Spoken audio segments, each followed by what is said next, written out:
Vous écoutez Entre trois films avec Pat Denis. Salutations et bienvenue à Entre trois films, édition du 11 juin 2023. Je suis Patrick Denis en compagnie de Marc-André Tardy et Simon Fox. Bonjour messieurs. Salut. Au programme au cours de cet épisode, un peu de notre semaine, les sorties à surveiller, nos coups de cœur au club vidéo, Tendre Passion et aux nouvelles Entente de principe Gladiateur 2, mais Bryan Cranston. On va commencer ça avec un petit peu de notre semaine. Simon, qu'est-ce que tu as fait de bon? OK, là, je veux faire un disclaimer avant. Je vais dire des mots qui pourraient choquer certaines personnes. Je vais dire des mots qui sont très vulgaires, qui sont mal vus. Politique fédérale. Non, ça n'a pas rapport avec ça pantoute. Justin Trudeau. J'ai dit que ça n'avait pas rapport avec la politique. J'en ai contre une compagnie qui sont là pour archiver des films. Éléphant encore? Non. OK. Plus Non, gros c'est pas québécois. Plus gros que ça. Ah, ok. Plus gros que ça. Criterion. T'en as contre Criterion? Je n'achèterai plus jamais un hostie de film de Criterion de ma vie. Ben voyons. Ils ont fait la plus grosse connerie de l'histoire de l'humanité cinématographique cette semaine. À part tout mettre des films dans le même locker, puis Non, encore le c'est hangar pire passe que au ça. feu. C'est pire que ça. Ah, mais ça, c'était assez con comme... Non, mais c'est pas eux autres qui l'avaient fait. Là. Ils ont sorti une édition spéciale signature, c'est leur plus gros label qu'ils ont, d'un classique de 1971, OK. qui est The French Connection. C'est un excellent film. Oh, c'est un excellent film. Maintenant, Ils ont censuré toutes les connotations racistes et homophobes du film. Ben voyons donc. Ils ont censuré tout le mot. Je vais le dire le mot parce que ils ont censuré le mot. Je veux faire attention parce que je veux pas emporter. Ils ont censuré le mot nègre. OK. Nigger en anglais. Mhm. Ils l'ont censuré. Puis ils ont censuré toutes les références homophobiques que le personnage de Popeye Doyle fait du film. L'homophobique et le racisme du personnage fait le personnage du film. C'est important dans l'histoire pour qu'on voit son déroulement dans le film.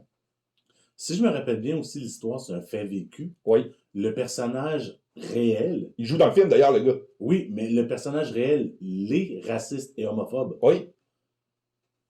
Puis là, eux autres ont décidé de censurer ça pour ne pas déplaire à Certaines personnes. Et je crois que ça a été fait sans l'accord du réalisateur. Sans l'accord du réalisateur et sans l'accord du distributeur. Ben là. Parce que le distributeur, c'est Disney. Mhm. À cause que c'est Fox, c'est un film de Fox. Ouais. Moi, j'ai vérifié parce que là, tout le monde sur l'Internet, présentement, ça gueule contre Fox. Contre Disney. C'est-à-dire que ça gueule contre Disney. C'est des tabarnak. Ils ont censuré le film. Puis c'est normal que le monde pense ça parce que c'est eux autres, les vrais distributeurs, qui ont les droits de la print. Ouais. Fait que moi, aux États-Unis, ils n'ont pas les films Fox sur Disney+. Moi, j'étais allé voir Disney+ Canada.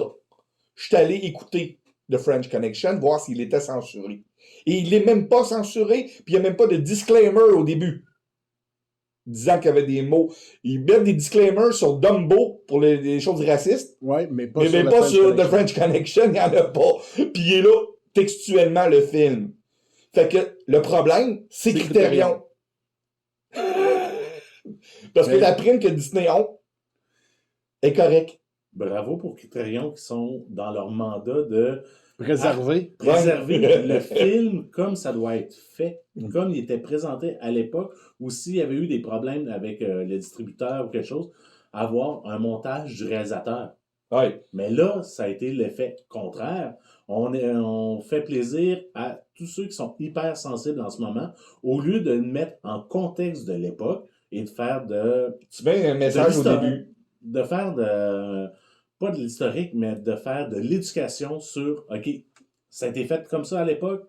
Aujourd'hui, ça passerait plus, mais comme ça, à l'époque, ça se faisait et ce personnage-là historique était comme ça. Ouais. Puis même William Friedkin a dit allez brûler vos disques Criterion, que c'est une compagnie de marde. Le réalisateur, puis il dit oui, il y a mon nom, il y a ma signature sur le box du Blu-ray. Mais moi, j'ai jamais demandé ça. Moi, ils m'ont montré la qualité de l'image, j'ai autorisé le transfert de l'image qu'il avait fait, mais je n'avais pas écouté tout le film. Il n'a pas regardé. Non, mais c'est normal. Une autre chose à faire dans la vie. Ouais, c'est ça. Puis, il est trusté parce que Criterion, tu peux Ben, théoriquement, ils n'ont pas fait beaucoup d'erreurs, Criterion. Fait que lui, il a dit au monde sur Twitter de ne pas encourager Criterion, de ne pas acheter son propre film, puis qu'il refuserait de signer. Mettons qu'un fan qui arrive avec une copie Criterion de French Connection, il la signera jamais. Il n'y aura pas d'autographe. Il n'y aura pas d'autographe, puis il encourage au monde à vendre leur collection Criterion, puis à s'en débarrasser, parce que lui, c'est un genre de petit anarchique, William Friedkin, c'est pour ça qu'il réalise plus. D'ailleurs, les studios l'aiment pas du tout pour sa façon de penser dans la vie. Il dit peut-être que j'aurais pas tourné ce film-là de cette manière-là aujourd'hui. Mais je l'ai fait, c'est mon film, puis je vais rester en arrière de mon film toute ma vie. Non, il s'appelle pas George Lucas. Non, c'est ça. Puis moi, je ne change pas mon film. Une fois qu'il est fait, il est fait. Ouais. Et ça, Criterion, elle a dû respecter ça, ou à la limite, au moins d'en parler avec le réalisateur avant de faire des changements à son film. C'est incroyable, là. Il va dire comme toi, Criterion, ils se sont plantés solides là-dessus. Oui, c'est une compagnie qu'on truste, là. Janus Film, c'est oui. Une compagnie... Puis autour de la table, là, les trois ensemble, on en a plusieurs films de Criterion. Ouais. Parce que c'est la seule façon, parfois, d'avoir certains films, surtout des films européens ou asiatiques, c'est la seule façon de l'avoir en Amérique du Nord. Oui. Puis il y a même des films nord-américains qui ont juste des éditions Criterion, comme Chasing Amy ou Life Aquatic ou Steve Zissou, je pense, que c'est Criterion ou rien, là. Il y a certains Je pense que Wes Anderson, la majorité de ses films sont Criterion. Oui. En partant, là, tu sais.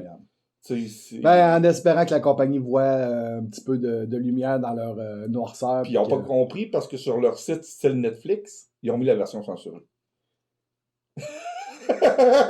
Ils peuvent se revirer. Hein? On va leur souhaiter qu'ils se revirent avant qu'ils reçoivent le pot, comme on dit. Parce que, ça peut regarder mal parce que c'est un vrai classique. Là. C'est parce que c'est surtout un précédent pour bien des affaires. Ouais. Mais c'est pas juste ça. Là. Ça a commencé il y a une couple de mois dans les livres quand ils ont censuré sur le Tom niveau de Tom Sawyer, mais pire que ça, les James Bond. Ouais, toutes les James Bond sont censurés, à cette heure, les nouvelles éditions. Incroyable. Puis les livres pour enfants de Roald Dahl aussi. C'est d'une tristesse. Puis certains Agatha Christie. Ouais. Sérieux, si c'était l'auteur qui décide de réécrire comme ça, c'est tel que tel, c'est l'auteur du roman. Une version révisée. Une version révisée, comme Stephen King a fait avec Le Fléau, que plus tard, il l'a ressorti en version révisée. C'est correct, l'auteur décide de le faire par lui-même. Ouais. Mais là, c'est surtout des romans qui ont plus que 50, 60, 70 ans, que l'auteur est décédé depuis longtemps. Tu ne retouches pas à ça. Tu le laisses comme ça. Là. Ça va faire 60 ans l'année prochaine qu'Ian Fleming est mort. C'est ça. Ça n'a aucun sens. C'est comme si on décidait de réécrire les Tintins aujourd'hui. Ouais. Non, pour... Ben, à la place, ils ne sortent plus. Ouais, c'est ça. Je sais. Au lieu de les réécrire, on ne le sortira plus. Voyons. Ou on ne le sortira plus dans certains pays, certains titres. Incroyable. On sortira pas Tintin au Congo. Ça, c'est sûr. Ou Tintin en Amérique. Moi, j'appelle ça réécrire l'histoire. Non, c'est d'un ridicule. Surtout que The French Connection est un classique. Quand on dit un classique, c'est un des plus grands films. C'est considéré comme le film avec Bullitt à avoir la plus belle poursuite policière jamais été tournée. C'est celle où tu as en deux parties. Là, ouais, sur 2 niveaux. C'est ça. C'est génial. Moi qui n'aime pas les poursuites absolument parce que je trouve ça long et plate, là, mais celle-là est enlevante. T'aimes pas Speed? C'est bon, clenche. Surtout 2. Sur un bateau, ça va vite. Je mets en référence les poursuites des 2 premiers James Bond de Roger Moore.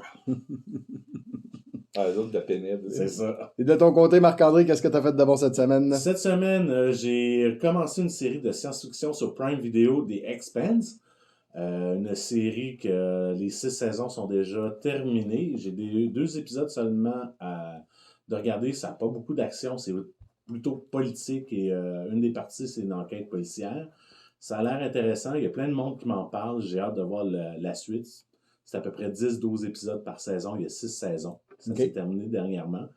Sinon, ça a été beaucoup d'art vivant que je suis allé voir cette semaine. Je suis allé voir Où tu vas quand tu dors en marchant. J'ai eu la chance de voir 3 des 5 tableaux parce qu'en 2 heures et avec le temps de marche entre les tableaux, c'est assez long. Quand tu as dit art vivant, je pensais que tu avais été voir l'exposition du Joker. Il fait de l'art vivant dans le Batman 89. Il fait de l'art vivant, effectivement. Donc, non, j'ai vraiment adoré les 3 tableaux que j'ai eu la chance de voir. Le premier, c'était Déracinement, qui était du monde qui ont changé de place ou des sans-abri. Puis la façon que c'était placé, ça avait 8 stations. Et aux 15 minutes, ils changeaient de station, ils recommençaient leur numéro. Sinon, je suis allé voir aussi les finissants de l'École nationale de la chanson de Granby, qui est chapeauté par le Festival de la chanson de Granby. J'avais une de mes amies qui était sur scène avec les 12 autres finissants. Un petit spectacle qui montrait leur composition et leurs travaux de leurs 10 derniers mois. Donc, tu cherches tes mots d'aujourd'hui? Oui, et avec l'instant syndical que j'ai depuis 2 jours, je cherche mes mots. Je suis fatigué aujourd'hui. Fait que si je déconne, si je déparle, c'est tout à fait normal. Car je traverse. Je sais pas, moi. Ton adolescence? Et voilà. Non, mais moi, je suis bien high ces médicaments. Fait que. On a tous une prise aujourd'hui.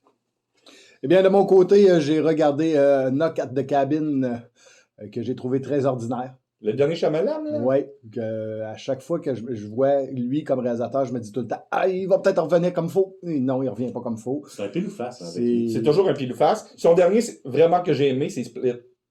Oui. Même pas de glace. Glace est ordinaire à comparer de Split, là. Ça, c'était sa trilogie. Ouais, Glace puis Gliss, c'est les Glace, c'est-à-dire. La suite de Unbreakable. Ouais, c'est ça. Mais Split est vraiment. C'est le Empire Strikes Back quasiment. Ah oui, c'est vrai. La performance de McAvoy là-dedans, Ah, c'est incroyable. hallucinant. Puis les 3 films, en tout cas, Split, en fait, c'est pas les 3 films, c'est Split peut vraiment être vu sans avoir vu Unbreakable. Puis Ouais. il reste un très bon film. Ouais. Unbreakable, c'est tel que tel. C'est le premier de la série, fait que tu peux le regarder sans avoir vu les autres, c'est sûr. Il y a une glace que tu as besoin d'avoir vu les 2 autres. C'est ça. Si tu essaies avec glace sans avoir vu rien, ben là, ça va pas bien. Mais Cabine, c'est. Bautista, es-tu bon dedans?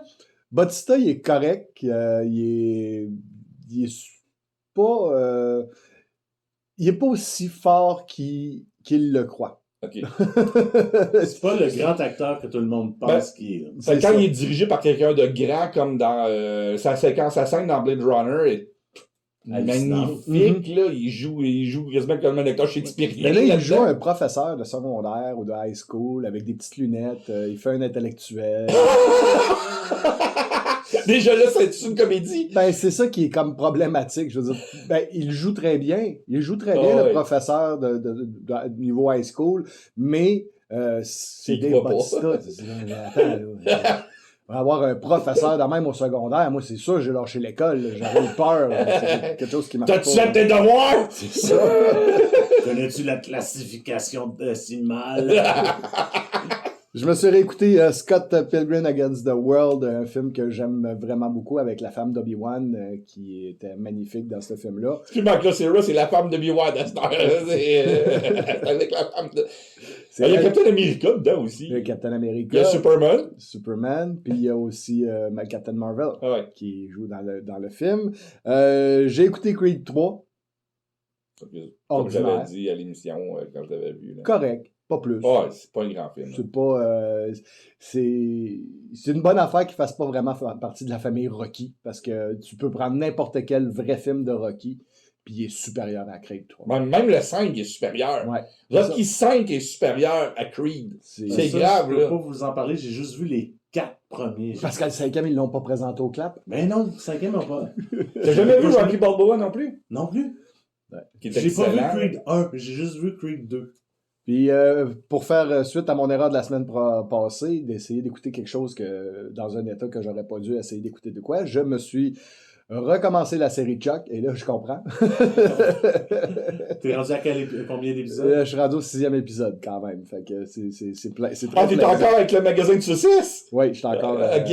avec la petite robe puis tout. Là, Ok, c'est ça très change, fun. je sais plus tard, c'est pas ça. Rien que la première saison. Et pour rester dans la thématique, je me suis tapé la série Bon Matin Chuck, qui est une série québécoise produite par Bell sur Crave. Et c'est l'histoire d'un morning man à la télévision qui est pogné dans une espèce de scandale sexuel, drogue et tout. Donc, il faut qu'il aille dans une cure de désintoxication. Est un lutteur de la WWE qui joue dans cette série-là. Ah, c'est la série de Kevin Owen? Oui, Fait c'est que, la série avec Kevin Owens. C'est en noir et blanc. Il Écoutez, faut que je trouve ça. j'ai écouté les 2 premiers épisodes, puis je ne crois pas que je vais aller plus loin. Ah, mais moi, je veux voir Kevin Owen. J'adore Ouais, je me suis Kevin même pas Owen. rendu là, je pense. Puis, pour toujours rester dans la thématique, ben pourquoi pas, je me suis trappé le film Good Luck Chuck. C'est pas pareil, là. Chuck? Ben non, Chuck. T'es rendu Chuck, là. Chuck, bon matin, Il te Chuck. manque le film good morning. Chuck avec Liv Schreiber où il joue le vrai Rocky. Puis Là. après ça, je me tape toute la série des Chuck Norris. J'ai hâte de le voir à Texas Rangers. Hein. Ah, et c'est pénible. Et le remake est-il aussi pénible? Je l'ai pas écouté. Ok. J'en ai rien à foutre. Quand tu fais un remake d'une cochonnerie, j'en ai rien à foutre, généralement.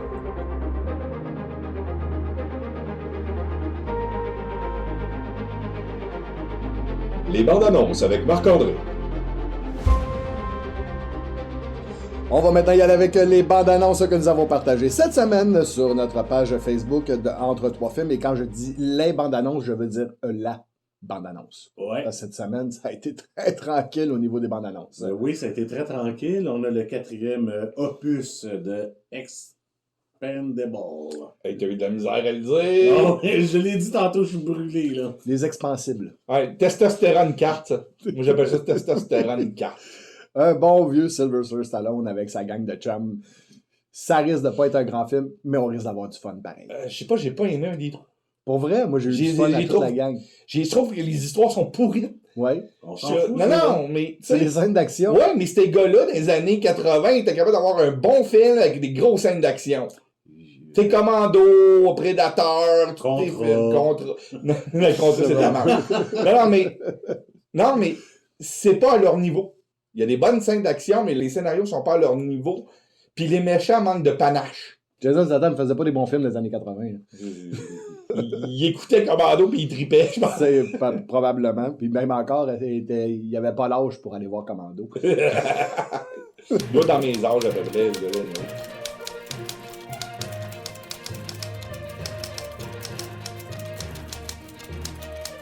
Les nouvelles avec Simon Fox. On commence avec une entente de principe qui aurait été signée peut-être avec la DGA. A été signé. La L'entente de Director principe. Guide of America. Là, il va falloir qu'il passe au vote. Ouais, mais c'est là que tout est réglé, mais ils veulent pas divulguer les résultats de l'entente. L'entente, elle reste confidentielle. Tant que c'est pas voté. C'est Non, normal. non, mais c'est voté. Tout est, mais c'est à cause de la grève de la SAG qu'ils veulent pas. Ah, OK. Ils veulent garder ça secret pour pas que les autres embarquent et disent les autres ont eu ça, puis ils ont Ouais, une mais c'est parce entente que ultra secrète. juste comme ça, là, une entente de principe, c'est parce que tu n'as pas encore rencontré tes membres. pour Ouais, mais faire ça a voter. l'air que les autres, ça Ils se vont- fait. Ils vont Il y en voter. a partout dans le monde, hein. Ouais, Fait que c'est ça. c'est par Internet. Ouais, mais à partir du moment où c'est voté, ça serait plus une entente de principe, ça serait une entente. Non, mais c'est juste qu'elle n'est pas signée. Ah, c'est ça. Elle C'est est clair. votée, mais pas signée. Fait que là, ils sont en train d'écrire les textes. Ouais. Puis, habituellement, tant et aussi longtemps que les textes sont pas écrits, OK? puis que c'est pas signé par les deux parties, Ça reste une entente de ça principe. reste. Non, l'entente est signée. C'est juste, elle n'est pas signée, elle est acceptée C'est ça. par les employés, OK. mais elle n'est pas signée encore. Donc, le temps que ça soit signé, c'est lorsque ça va être signé que l'autre partie, là, ça va être devenu C'est bon. public. Non, ils veulent pas la garder publique. Ils ont signé une affaire avec le gouvernement américain pour pas que ça soit public du tout. Tant et aussi longtemps que Que l'autre les est pas autres réglé. est pas réglé. Puis C'est ça, je correct. peux comprendre parce que techniquement, légalement, dès qu'une entente est signée, elle devient publique. Puis ça, je peux comprendre qu'il ait décidé de ne pas la rendre publique. Non, parce Ça, que c'est une entente particulière. trop généreuse, puis ils veulent pas que ça se sache du côté des auteurs. Non, parce que là, les auteurs espéraient qu'ils tombent en grève au mois de juillet. Oui, parce que La ça aurait fait- DGA devait tomber en grève au mois de Ça aurait juillet. fait une pression de plus, ouais. Puis ils pensaient qu'elle allait se mettre ensemble, mais les réalisateurs, ils ont comme compris, eux autres, que l'industrie est en train de mourir. Qu'est-ce que les auteurs comprennent pas présentement? Ouais, mais d'un autre côté, on s'entend que ce qu'ils offrent aux auteurs, c'est assez ordinaire. C'est ordinaire, puis je comprends pourquoi ils font la grève à cause du chat GPT, puis tout ça, surtout à cause de ça. Oui. Puis les heures de travail qui sont pas pareilles. Ils travaillent autant de temps sur une série de 8 épisodes qu'une série de 22, mais ils sont payés pour 8 épisodes, puis ils travaillent autant de temps. C'est ça. Tu sais, c'est... Il y a un réajustement à faire. Il y a un réajustement à faire, mais eux autres, les auteurs espéraient que les réalisateurs tombent en grève. Puis je peux comprendre aussi que leur grosse peur, c'est l'intelligence artificielle. Oh oui. Je peux comprendre ça aussi. Regarde, Que c'est... moi et Marc-André, on a fait des essais l'autre fois. Là. Non, on s'est amusé à écrire à demander à ChatGPT d'écrire un Star Wars à la façon de Woody Allen. Pour vrai, Et l'autre, c'était quoi? ça donne ça un bon c'est scénario. une affaire d'Éric Romer. Oui, c'est l'histoire de fin du monde. Ah oui, j'avais marqué « Écris-moi un film sur la fin du monde à la Éric Romer. Oh, tabarouette. Et la troisième, c'est quel film par Jodorowsky? » C'était Star Trek qu'on avait demandé. Wow. Regarde, on a même demandé qu'est-ce que Frank Zappa penserait de Justin Bieber. J'ai vraiment fait un texte pour dire Frank Zappa, il aimait pas la musique commerciale préfaite. Même si Frank Zappa, ça fait longtemps qu'il est mort et qu'il n'a jamais connu, il penserait telle affaire de Justin Bieber. Non, c'est du génie, cette machine-là. Ouais, faudrait que je l'essaye. Non, mais c'est le fun. Tu peux demander n'importe quoi. J'y ai demandé des conneries, comme ça se peut pas. Écrire un Batman à la Shakespeare, à la manière de... Ah, oui, en fait, Shakespeare, j'ai demandé une suite à Roméo et Juliette. Il m'a donné 2 ans.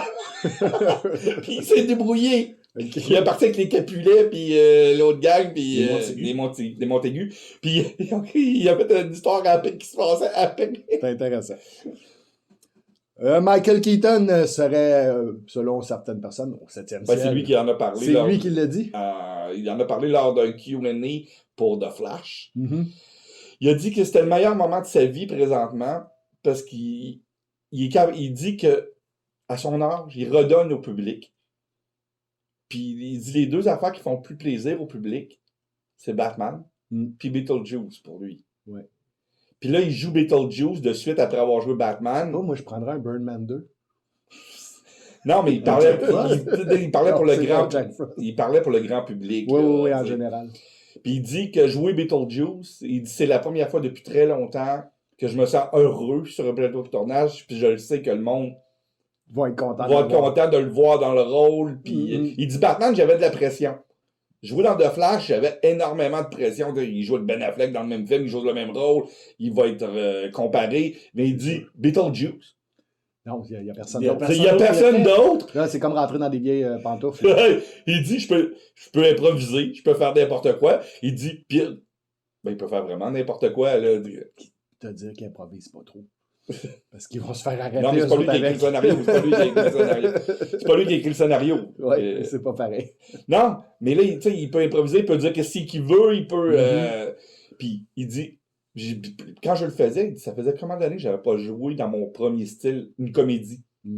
Ça fait des années qu'il faisait plus de comédie, parce qu'avant, il faisait des comédies dans les années 80. Ouais. Michael Keaton ne faisait pas de drame, là. C'était des comédies, là. Squeeze, Mr. Mom, Gang Ho, Night Shift. Night Shift. Night Shift 2.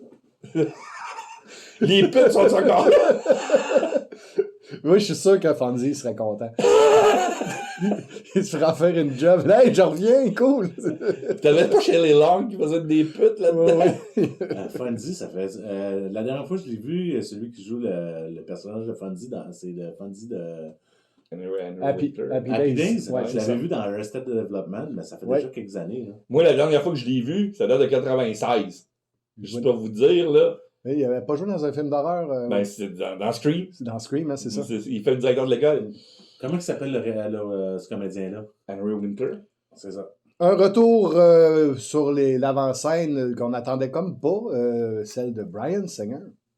Oui. Bryan Singer, il a décidé de reprendre sa carrière en main en produisant et réalisant un documentaire sur lui-même. Pour une fois, c'est lui qui se prend en main et non pas quelqu'un d'autre qui le fait. Non, mais... Tu viens de m'enlever les mots de la bouche. Il prend la main de quelqu'un pour l'amener dans une petite chambre. Non, Semblerait-il qu'il fait un documentaire sur lui-même. Il faut pas être vaniteux trop, hein? Ou faut être dans la merde. Parce que j'ai comme l'impression que s'il fait ça, c'est parce qu'il aime... Ouais, mais ça va être juste son opinion. Ouais, c'est biaisé en partant. Ben, probablement qu'il va aller chercher du monde proche de lui pour faire des commentaires très positifs, puis il ira pas voir les personnes. Attends, maintenant, j'ai-tu un email, moi? Ouais, oui. Et t'as-tu écrit? J'ai déjà eu une certaine époque Bryan Singer dans mes contacts. à une certaine époque, puis j'ai Ouais. jamais été visité de toilette publique T'étais avec trop, ou t'es quoi que trop ce vieux. soit. À une certaine époque. C'est ça, à une certaine époque. Il y aurait eu un accident assez grave sur le plateau de Gladiator 2. Et oui, il y a eu, pendant l'exécution d'une cascade, il y aurait eu 6 personnes, des techniciens et des acteurs, de blessés. Gravement, Un beau melting mais pot. pas morts. Tu sais, je veux dire, Il y a pas il n'y a de- pas eu de décès, heureusement, mais ça a ralenti le tournage Tu du dis, toi? film pendant X nombre de semaines, le temps que certaines personnes haut placées se remettent. Ils n'ont pas dit les noms, on ne sait pas si c'est les personnages principaux, les acteurs principaux, on ne sait rien. Ils n'ont rien donné. Ils disent juste qu'il y a eu 6 personnes. Puis j'imagine C'est qu'il y a eu très grave. l'enquête aussi là-dedans. Là. Si on a plus de détails, on va vous en donner au courant des prochaines semaines.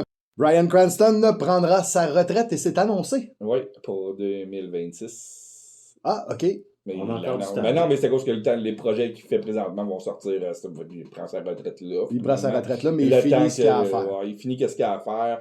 Il prend sa retraite, il dit qu'il va faire des feux puis boire du vin puis fuck l'acting. Ben, c'est son style. Ouais. C'est une personne qui est extrêmement simple, puis il a pas l'air d'un gars qui a la tête enflée, qui a à dire que moi, je mérite d'être sur un grand écran jusqu'à 99 ans. C'est lui, il a fait comme j'ai fait ce que j'avais à faire, j'ai mon petit moton, ma petite retraite, puis il va prendre Non, ça c'est à cause qu'il s'est levé un à la matin. cool. Il s'est levé un matin, puis il a ouvert la TV, puis c'était Power Rangers, le film qu'il jouait, puis il a fait non, je joue plus dans l'autre film.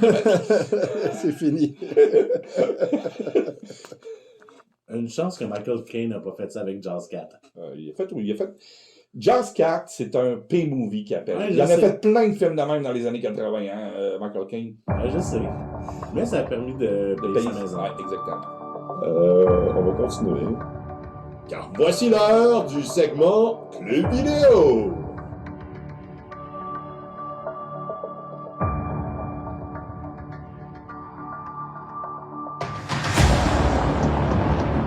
Au Club Vidéo cette semaine, on parle de Tendre Passion.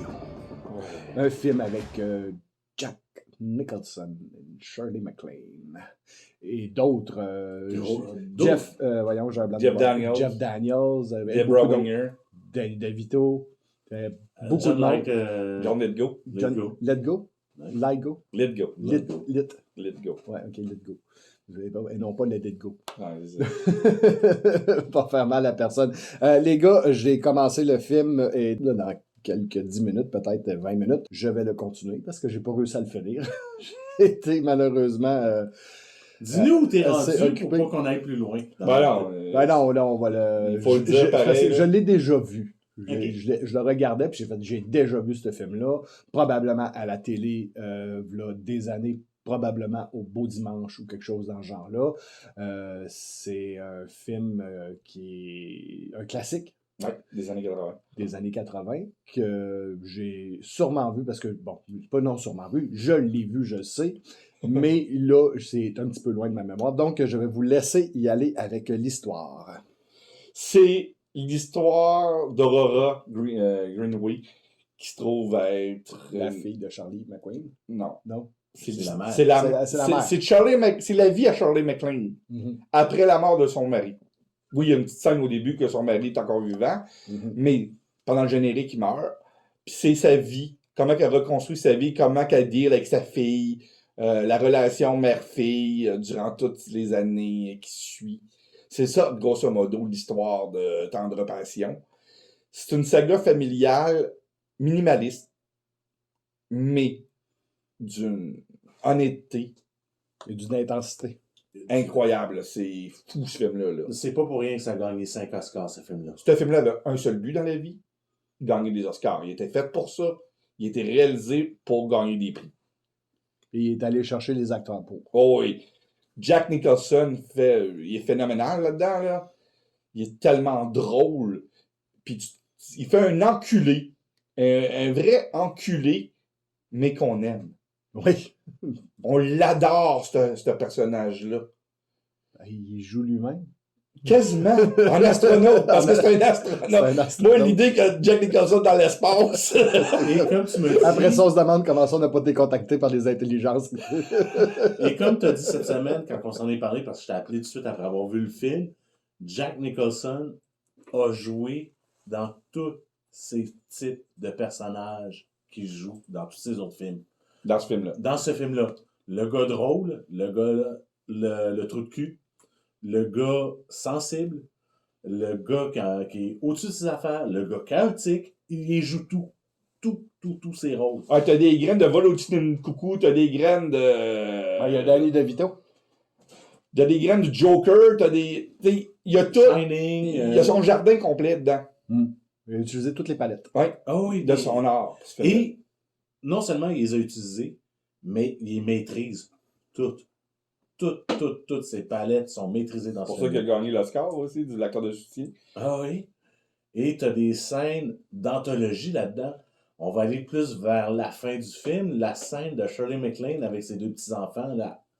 Quand il sort de l'hôpital. Lorsqu'ils sortent de l'hôpital, la réaction qu'elle a quand que son petit-fils aîné est froid avec la réaction de ce qui se passe, puis que c'est sa façon de vivre l'événement, puis qu'elle n'est pas capable de voir ça parce qu'elle est tellement hystérique, elle est tellement émotive là-dessus, que la scène, aujourd'hui, ça serait un code DPJ, Oh oui. mais à l'époque, ça se faisait.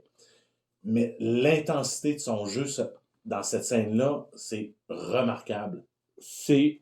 Même Shirley MacLaine, Deborah Winger et Jack Nicholson, ils font une classe de maître en tant qu'acteur dans ce film-là. C'est une vraie classe de maître. Moi, je trouve ça drôle, on parle d'un film. Là, il mange du On popcorn. mange du popcorn pendant ce temps-là. On est en train de lui compter un film, là. Je me suis reculé, puis j'ai... C'est drôle, il y avait profite. trois... Dans les acteurs de soutien, il y avait 3 acteurs du même film en nomination. Jeff Daniels, John Lithgow, puis Jack Nicholson. Les 3 étaient en nomination pour meilleur acteur de soutien. Et les 3 l'auraient mérité. Oui. Les 3 l'auraient mérité. Bien sûr, tu le donnes à Jack entre ces 3-là. Là, C'est t'as sûr. pas le choix, là. Et de voir l'histoire aussi en parallèle de la mère et de sa fille, Oui. que tous les événements qui se passent sont soit en opposition ou c'est exactement la même chose. Tu as un bout avec la mère, tu as soit l'opposition de sa fille ou la même chose avec sa fille, tout le temps en parallèle. Et C'est 2 excentriques aussi. oui, c'est 2 excentriques de différentes façons. C'est de voir la mère pognée sexuellement. Elle raconte Jack. Hein? Elle raconte Jack, ça se dépogne assez vite. Elle raconte Jack, mais juste la scène du souper avec 3 de ses prétendants, Ah, un c'est qui est drôle. joué par Danny DeVito, les 3 essayent de se la pogner, elle se lève, puis elle va cogner chez le voisin pour dire « J'accepte ton déjeuner ». J'accepte d'aller... Ok, il y a des câbles là qui veulent me baiser, mais moi je vais te baiser toi. C'est toi, je veux. Puis tu vois vraiment que Jack, c'est un enculé, c'est un trou de cul, Il est adorable. mais il est adorable. Juste la scène finale, comment qu'il s'occupe des petits-enfants, la scène des funérailles, Ouais. de voir à quel point... Puis t'as un des cas les plus gras du film. Ah, Dans ça cette scène-là. passerait pas aujourd'hui. Là, ça passerait pas. T'as la meilleure amie... La fille de Deborah Winger dans le film. C'est ça, qui voit le personnage de Jack s'occuper de sa petite fille, puis dit ce gars-là attire les femmes, même à cet âge-là, puis la fille doit avoir 4 ans. Puis t'as l'autre qui fait ouais, mais déjà trop vieille. Oui, il dit ça carrément. Il dit ça, puis l'aîné qui est le plus froid, qui est pas capable d'accepter la L'autorité. perte de sa mère. Puis l'autorité aussi. Et l'autorité de tout, il dit, t'aimes ça la piscine? Viens-tu voir? Je vais te montrer. Puis il réussit à l'amener. Fait que même si le père qui est absent, le père qui est aussi qui est joué par Jeff Daniels, Qui est le personnage le moins intéressant, mais il est très bien joué. qui est très bien joué, qui est pas capable de jouer son autorité parentale, tu vois qu'à la fin, c'est le personnage de Jack Nicholson qui va jouer le rôle de l'autorité parentale. C'est pas pour rien qu'ils veulent pas que ça soit lui qui garde l'enfant, Ben les oui. enfants. Là. Ben non, lui, parce il qu'ils dit ont lui-même- vu, eux autres aussi, ils volent au-dessus d'un nid de coucou. Non, ils ont parlé de Jeff Daniels pour pas qu'il garde des enfants. Ah ben, ils ont vu la cloche et l'idiot, fait que... Belle perruche. Qui est quand même quelques années plus tard. Non, mais ce film-là, c'est un grand film. C'est une force de la nature. C'est du cinéma. Oui, Carrément, c'est un film. C'est qu'est-ce que le cinéma américain doit faire? C'est du vrai cinéma américain, qu'on parle du grand cinéma américain, c'est ça. Et sérieux, là, on est les trois ici autour de la table. C'est très rare qu'on va voir, oui, qu'on parle de ce genre de film-là. Et on devrait le faire beaucoup, beaucoup plus souvent. Oui, on est tout le temps dans nos films de super-héros, nos films fantastiques, nos films de science-fiction, puis c'est ce que le monde aime. Mais de faire découvrir ce genre de film-là, faire voir autre chose que le gros cinéma indépendant, les gros blockbusters hollywoodiens, sérieux, je pense que ça devrait faire partie de notre mission de faire ça aussi une fois de temps en temps. Là. Ben, ça fait partie de notre mission, puis on le fait. Ouais. C'est juste qu'on pourrait le faire plus souvent. Je suis en train, puis je cherche dans ma collection. Je peux t'en sortir plein de films de ce style-là. Ouais, mais pas, dans ma collection, il n'y en a pas bien. C'est ça qui arrive. Vite de même, je regardais, puis je Je pense que Simon et moi, pas sûr. parce que on en a plus un petit peu. le film de cette semaine, c'est Simon qui nous en a parlé parce qu'on voulait retrouver autre chose. On voulait sortir, on voulait aller dans le champ gauche pour une fois. Ouais, on est allé complètement dans le champ gauche, puis on est allé chercher un film qui a 5 Oscars. Oui, 5 Oscars. Est-ce qu'on est. Il y en a un pour réaliser. C'est pas 3 Oscars? Il y en a 5. Je Sur la copie de DVD que tu m'as prêté, c'est 5 Oscars. OK. Je sais que réalisateur. Non, meilleur film, pas réalisateur. Meilleur film. Ça a gagné le meilleur film cette année-là. Meilleur film, meilleur acteur de soutien, meilleure actrice, puis meilleure actrice de soutien. As-tu quoi pour le scénario? J'imagine que oui. Peut-être une nomination. Là, mais... Oui. Mais le scénario, justement, je vais parler du scénario, Ouais. parce que moi, j'ai lu le roman. OK. Oui, c'est vrai. Parce que Tendre Passion, c'est le film préféré à ma mère, puis elle m'avait garoché le roman dans les mains quand j'étais... Parce qu'elle avait lu le roman avant de voir le film, puis... Ta mère a du goût. Moi, la mienne, c'était quelque part dans le temps. Ma mère aussi. Puis je m'astine encore à lui dire que c'est un film de science-fiction, puis elle me croit pas encore aujourd'hui. Moi non plus, elle me croit pas. Je lisais la liste complète des Oscars. Ouais. Meilleur film, meilleur réalisateur, Oscar de la meilleure actrice, Oscar du meilleur acteur et Oscar du meilleur scénario adapté. C'est ce que je pensais. Okay. Et je vais sauter les Golden Globes. Puis adapté, c'est très adapté, parce que Jack Nicholson n'existe pas dans le roman. Ah! Le personnage de Jack Nicholson n'est pas dans le roman du tout. C'est une invention pour le film. Pour le film. Est-ce que c'est un amalgame de personnages? Pas du tout, c'était... Parce que des fois, ils font ça. Ben, il y a un voisin dans le film, mais c'est pas... Il accouche pas avec, il n'y a rien de ça, là. Mais ils ont créé un personnage, puis c'est un des plus belles ajouts quand on dit on dévie d'un roman. Ça, c'est extraordinaire comment ils ont fait ça pour ce film-là. Puis il a battu des gros films cette année-là. C'est l'année de Right Stuff, puis des films... C'est 83. Ouais, c'est ça. C'est une année qui avait eu des très gros films. Un film qui a 40 ans cette année? Oui. Wow. OK. Puis il y a eu une suite, je pense que c'est en 97 ou 98, qui s'appelle L'Étoile du soir. OK. Qui est aussi basé sur un roman de Larry McMurtry, qui est beaucoup moins bonne, malheureusement, que la version, que le film original. Le film, ils l'ont fait à cause que c'était un roman qui existe, une suite de Tendre Passion.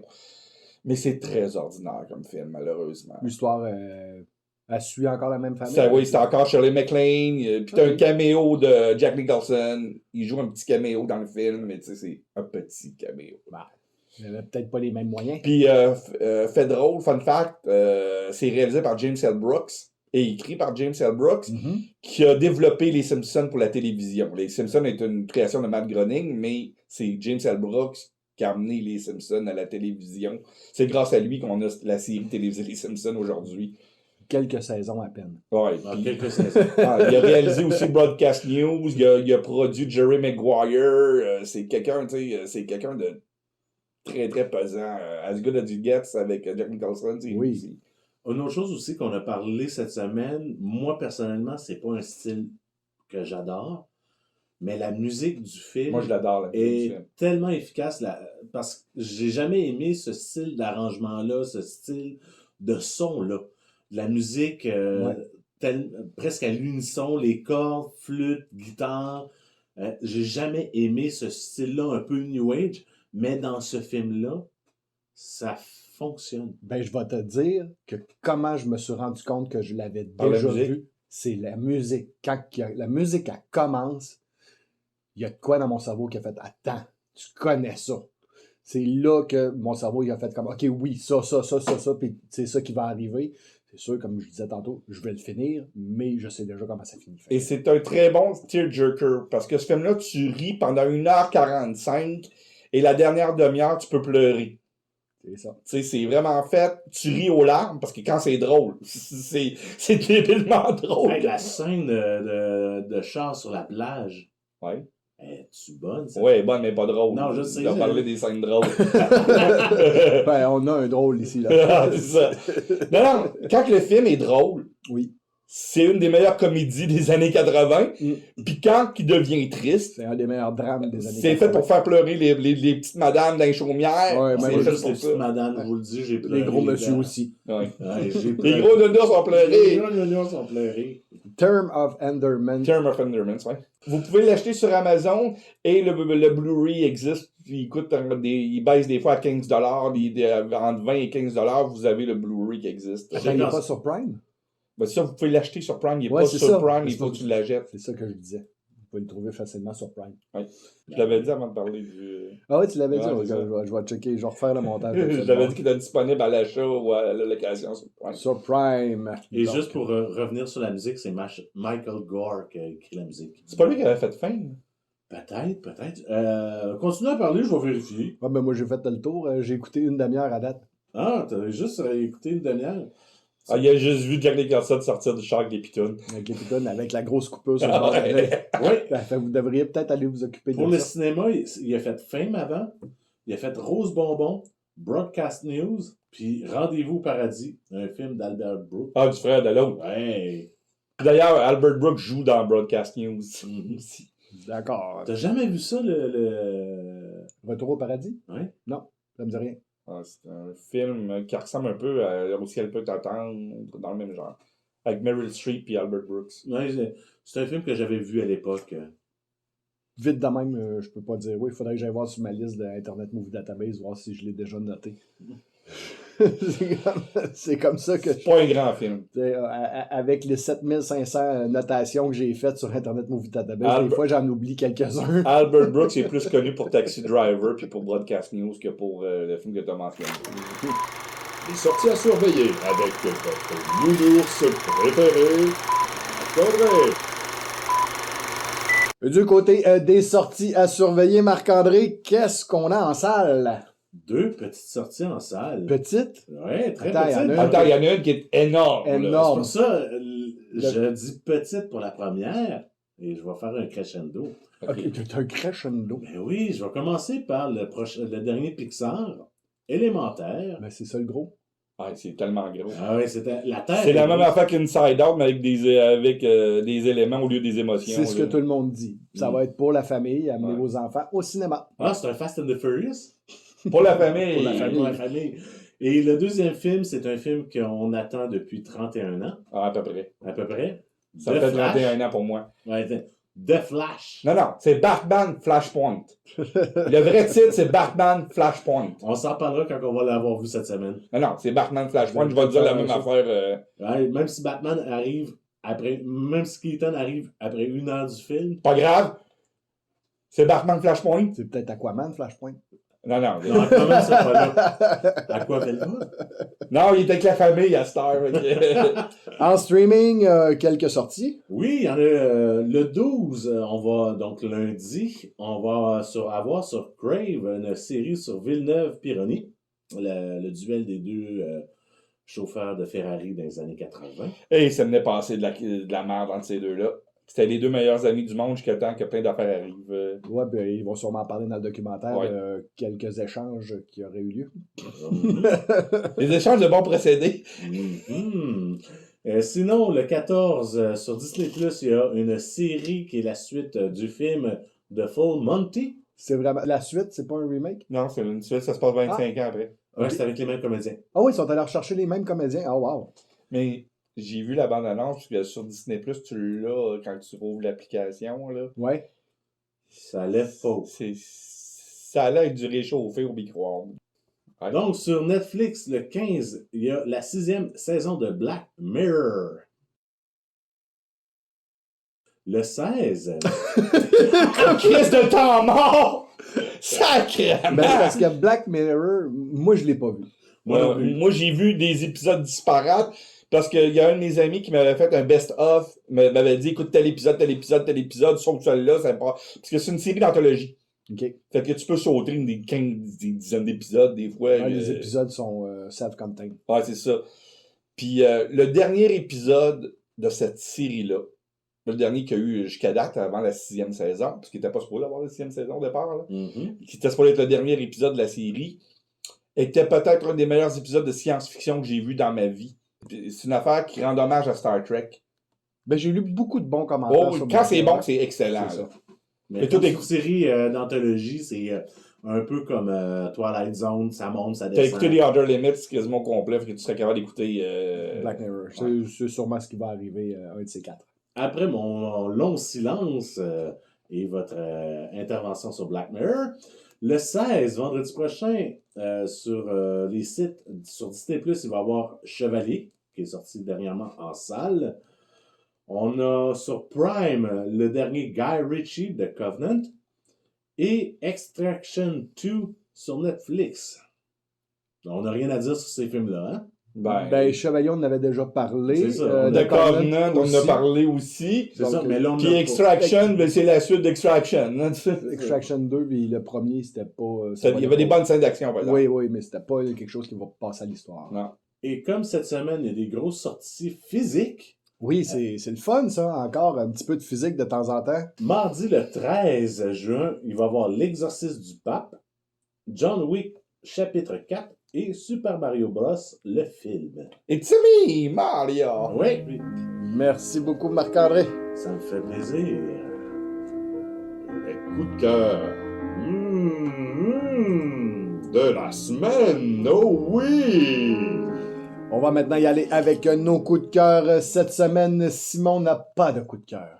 Non, c'est moi qui en ai Ah, c'est pas. toi qui en as pas. Simon, c'est quoi ton coup de cœur d'abord? Un film de 1971 réalisé par William Friedkin, The French Connection! Parce que je l'ai réécouté à cause... Comment ne pas aimer ce film-là? c'est du génie. Comment que ça soit pas un coup de cœur à chaque fois qu'on le revoit? Puis ça faisait quoi 10 ans que j'avais pas écouté The French Connection? Il y a 5 ans, tu me l'as montré. Tu étais avec moi. On l'avait-tu écouté au complet? On l'avait regardé Ah, au complet pour me montrer à quel point c'était Un chef-d'œuvre? une classe de maître. Ouais. Un film, si je me rappelle bien, là, je suis en train d'empiéter dans ton coup de cœur. Hein. Si je me rappelle bien, tu m'avais dit que ce film-là n'avait pas de découpage technique. Non, il est filmé comme un film de la nouvelle vague. Qu'est-ce qui est très très rare aux États-Unis. Ben oui, Il mettait la caméra au coin de la rue, puis il disait aux acteurs, allez-y. Il faut que la scène dise ça. Ouais.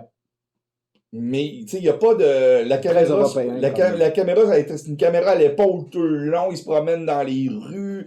Il y a une poursuite à la course au début, tu vois la caméra qui shake d'un bord puis de l'autre, tu sais même pas où ce que t'es. C'est comme un documentaire. C'est filmé comme un... Pour monsieur tout le monde qui comprenne, c'est un documentaire. C'est filmé comme un documentaire où tu suis une police. Un peu cinéma vérité qu'on faisait au Québec. Oui. Mais plus nouvelle vague, plus réalisé à la Truffaut, puis ce style-là. Là. Mhm. C'est du génie. Les jeux d'acteurs là-dedans, Fernando Doré est un des plus grands méchants de tous les temps au niveau policier dans ce film-là. Le dealer de drogue, c'est juste où l'acting qu'il fait dans ce film-là. T'as Roy Scheider, t'as Gene Hackman qui joue les deux policiers principaux. C'est un scénario débile, c'est un film débile. T'as une des plus belles poursuites de l'histoire du cinéma où ce qu'un auto suit un métro qui est surélevé dans la ville, où il y a une scène où ce qui freine, puis tu penses qu'il va tuer quelqu'un, qui va tuer un bébé dans un berceau. C'est fou comment que c'est filmé. Aujourd'hui, juste les droits pour filmer ce genre de scène-là dans la ville de New York, ça coûterait une fortune. Ben, c'est clair. C'est basé sur certains faits réels. C'est pas vraiment des faits réels, puisqu'ils ont exagéré la sauce dans le film. Un peu comme dans le film de Brian De Palma des années 80 sur Les Incorruptibles. Les Incorruptibles, c'était plus on essaie de faire une adaptation d'une série télévisée basée sur les faits réels. Mais Je viens de te casser. ah oui. Je Désolé. viens de me couper mon juice. Donc, le film est basé sur des faits réels. Ouais, sur une saisie de drogue qu'il y a eu à New York à la fin des années 60. Qui était de la drogue en provenance de Marseille. Puis c'est pour ça qu'ils appellent ça la French Connection, la filière française. Le film s'appelle La filière française. Puis ça passait par Montréal. Après. Ouais. C'est Ah, celle-là. par après. C'est par après qu'ils ont fait le move de Montréal. Il me semble qu'il y avait de quoi. Ouais, par ouais, rapport ben à- c'est la deuxième filière, parce qu'il y a eu deux gros boss, la filière française. Ok. Puis c'est vrai que le gars avait jamais été trouvé. Que le grand. Parce que, oui, le méchant gagne dans ce film-là. Il se fait perdre sa drogue, Mais il gagne. il gagne pareil. Il gagne la main, le jeu de chat et la souris. cache-cache entre le policier et le vilain. C'est le vilain qui gagne. Dans le film, même que le flic, il tue un autre flic à la fin, en pensant qu'il tire sur il tire sur un de ses boss, en pensant qu'il tire sur le méchant. Tu sais, il réussit à les duper tout, puis Ça arrivait pas souvent du côté américain où ce que les méchants gagnaient. non, dans un film américain, surtout dans le film, tu C'est sais, ça. qui n'est pas enjolivé l'histoire à la fin pour faire le plus beau, tu sais. Non. Le méchant gagne à la fin du film. Puis c'est le film qui a fait que Gene Hackman a été l'acteur le mieux payé des années 70.